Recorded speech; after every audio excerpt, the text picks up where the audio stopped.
காலச்சக்கரத்தில் 11வது ராசியா இருக்கக்கூடிய கும்பராசியில் பிறந்தவங்களுக்கு இந்த பாத்தீங்கன்னா இந்த குரு பகவான் வந்து பூர்வீக புண்ணியஸ்தானத்துல 5வது வீட்டுல குரு பகவான் இருந்தார்.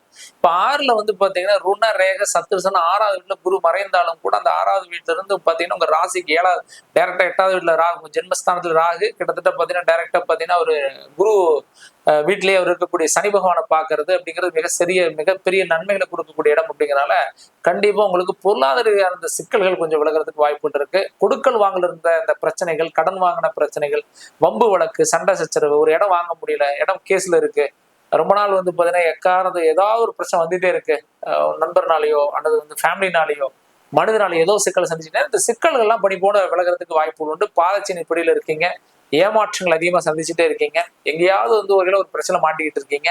இந்த நிலைகள் வந்து பாத்தீங்கன்னா ஓரளவுக்கு ரெடி ஆகக்கூடிய ஒரு நல்ல உகந்த காலங்க. அதனால கொஞ்சம் கவனமாக இருந்து செயல்படுங்க. கண்டிப்பா நல்ல வாய்ப்புகளை தேடுவீங்க.